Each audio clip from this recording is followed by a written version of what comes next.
नमस्कार सर्वांना, श्री स्वामी समर्थ. मी स्वाती आपलं स्वामीचरण या यूट्यूब चॅनलमध्ये अगदी मनापासून स्वागत करते. बघा, 2 ऑक्टोबरला आहे विजयादशमी, दसरा.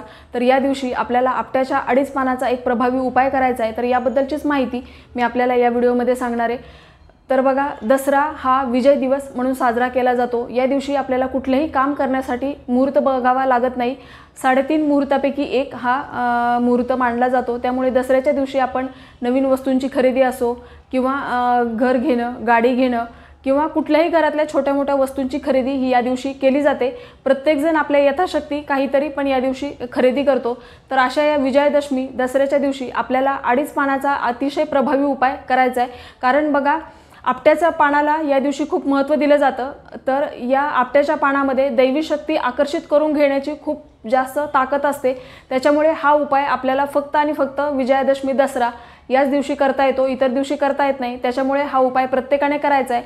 आता जर आपल्याला मासिक धर्म असेल तर हा उपाय आपण न करता आपल्या मुलं किंवा आपल्या पतीकडून हा उपाय करून घ्यायचा आहे. आणि जर तुम्हाला सुतक असेल तर हा उपाय करता येणार नाही आहे. तर आता आपल्याला या दिवशी सकाळी लवकर उठायचं आहे, आंघोळ वगैरे आवरायची आहे. दिवशी आपल्याला उंबरठ्याला हळदीचं लेपन करायचं आहे.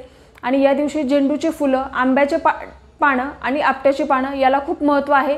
तर याचं तोरण आपल्याला आपल्या मुख्य दरवाजाला आवर्जून बांधायचं आहे. कारण बघा, आपट्याच्या पानाचं तोरण हे दसऱ्याच्या दिवशी नक्कीच तुम्ही दरवाजाला बांधा. तरी तुम्ही कितीही छान सुंदर दुसरं तोरण बांधलं असेल तरी या तोरणाला खूप महत्त्व आहे. त्यामुळे आपण हे तोरण नक्कीच आपल्या मुख्य दरवाजाला बांधा.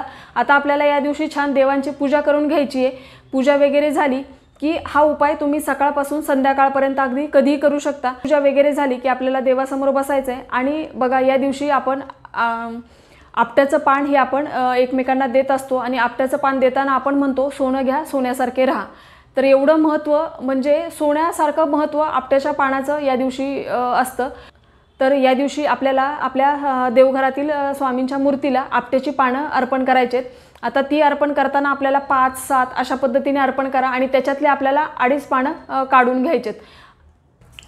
तर हे एक पूर्ण पान, हे दुसरं पान आणि तिसरं पान हे आपल्याला अर्धच घ्यायचं आहे. म्हणजे बरोबर मधोमध ते कट करून आपल्याला तिसरं पान ते अर्ध घ्यायचं आहे. म्हणजे 1, 2 आणि हे अर्ध असं आपल्याला 2.5 पानाचा हा उपाय करायचा आहे. हा खूप प्रभावी उपाय आहे. आपण स्वामींना अर्पण करताना पानं ही स्वच्छ, तुटलेली नसावी, खराब झालेली नसावी अशी पानं आपल्याला अर्पण करायचेत. आता बघा, अर्पण करताना 7-8 पानं अर्पण करा आणि त्याच्यातले आपल्याला 2.5 पानं काढून घ्यायचेत. तर अशी ही 2.5 पानं तुम्ही तुमच्या पर्समध्ये ठेवू शकता, तुमच्या देवाऱ्यामध्ये ठेवू शकता, तुम्ही जिथे कपाटामध्ये पैसे ठेवता त्या ठिकाणी ठेवू शकता आणि तुम्ही तुमच्या मिस्टरांच्या पर्समध्ये पण ठेवू शकता. तर प्रत्येक ठिकाणी ठेवण्यासाठी आपल्याला वेगळे वेगळे 2.5 पानं घ्यायचेत. जर तुमचा काही व्यवसाय असेल किंवा शॉप असेल किंवा छोटं मोठं काही जर तुमचा बिझनेस असेल, ऑफिस असेल, तर अशा ठिकाणी पण आपल्याला जिथे आपण पैसे ठेवतो त्या ठिकाणी पण आपल्याला अशी ही 2.5 पानं ठेवायचेत. मी 4-5 पानं अर्पण केली तर मी त्यातली 2.5 पानं काढून घेईल. मिस्टरांना हा उपाय करायचा आहे, त्यांनी पण स्वामींना पानं अर्पण करायचे आणि मग त्याच्यातले 2.5 पान काढून घ्यायचं. आता तुमच्या मुलांसाठी हे जर करायचं असेल तर मुलांसाठी पण त्यांना पण अर्पण करायला लावायचे आणि मग त्याच्यातले 2.5 पान आपल्याला काढून घ्यायचे. तर बघा, प्रत्येकाने करा. आणि आता जर मिस्टर बाहेरगावी असतील किंवा काही कारणामुळे जर त्यांना शक्य नसेल तर तुम्ही त्यांच्यासाठी 2.5 पान काढून ठेवू शकता. आता आपल्याला आपल्या कपाटामध्ये ठेवायचे तर ते आपण स्वतः 2.5 पान काढून घ्यायचे. नंतर देवाऱ्यात ठेवणार असेल ते 2.5 पान काढून घ्या. असं तुम्हाला जेवढ्या ठिकाणी ठेवायचे तेवढ्या प्रत्येक ठिकाणी 2.5 पान असं आपल्याला काढून घ्यायचे. आता हा उपाय तुम्ही दिवसभरामध्ये कधी करू शकता. तुम्ही जर हे सकाळी अर्पण केलं आणि त्याच्यानंतर संध्याकाळी जरी तुम्ही 2.5 पान काढून घेतलं तरी चालणार आहे. हे दिवसभरामध्ये कधी करा. आता जर तुमच्याकडे स्वामींची मूर्ती किंवा फोटो नसेल तर दत्त महाराजांची मूर्ती असेल त्यांना अर्पण करा. तेही नसेल तर तुम्ही आपल्या बाळकृष्ण भगवानांच्या मूर्तीला सुद्धा अर्पण करू शकता आणि मग त्याच्यातले 2.5 पान आपल्याला काढून घ्यायचेत. हा खूप प्रभावी उपाय आहे. कारण बघा, आपट्याच्या पानाला या दिवशी अनन्यसाधारण महत्त्व दिलं जातं. आणि असं हे आपट्याचं पान हे, तर हा उपाय आपल्याला फक्त या एकाच दिवशी करता येतो. त्याच्यामुळे हा दिवसभरामध्ये ज्या वेळेला शक्य होईल त्यावेळेला करा, पण नक्की करा.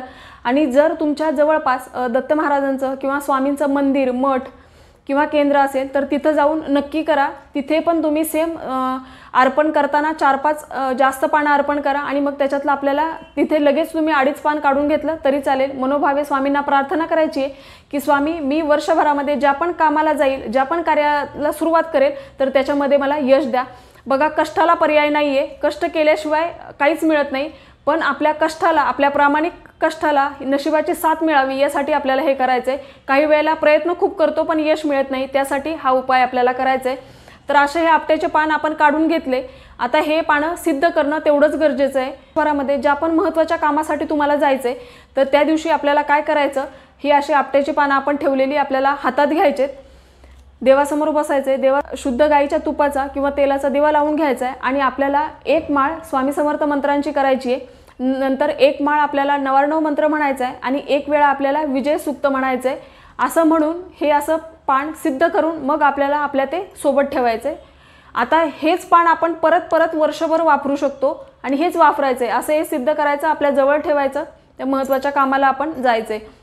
असं हे सिद्ध केलं की मग आपल्याला आपल्या स्वामींना प्रार्थना करायची आहे की स्वामी मी अमुक एका कामासाठी आज जातोय तर त्याच्यामध्ये मला यश मिळू द्या। असं हे आपल्याला असं आपल्या स्वामींना आपल्याला सांगायचं आहे आणि मग तिथून आपण हे असं खिशात ठेवून किंवा आपल्या जवळ ठेवून आपण जाऊ शकतो। तर असं हे तुम्ही वर्षभर आपल्या पर्समध्ये ठेवायचं आहे। महिलांनी पर्समध्ये ठेवताना आपल्या पर्समध्ये जो छोटा आतमध्ये कप्पा असतो तर त्याच्यामध्ये ठेवा, जेणेकरून हे खराब होणार नाही आणि वारंवार त्याला हात लागणार नाही। तर अशा पद्धतीने आपण हे वर्षभर जवळ ठेवायचं आहे। तर बघा, हा खूप प्रभावी उपाय आहे आणि प्रत्येक महिलेने हा उपाय करा, कारण हे आपट्याच्या पानाला या दिवशी अनन्यसाधारण महत्त्व दिलं जातं। कारण आपण एकमेकांना आपट्याचं पान देतो आणि म्हणतो सोनं घे, सोन्यासारखा राहा, तर एवढं महत्त्व या आपट्याच्या पानाला दिलं जातं। तर असं हा उपाय छोटासा तुम्ही नक्की करा आणि या दिवशी आपण जे पण उपाय करतो तर त्याचं खूप महत्त्व आहे। ही छोटीशी माहिती जी मला तुमच्यापर्यंत पोहोचवायची होती। माहिती आवडली असेल तर व्हिडिओला लाईक करा, शेअर करा, सबस्क्राईब करा। भेटूया अशाच एका नवीन व्हिडिओसोबत। तोपर्यंत सर्वांना श्री स्वामी समर्थ।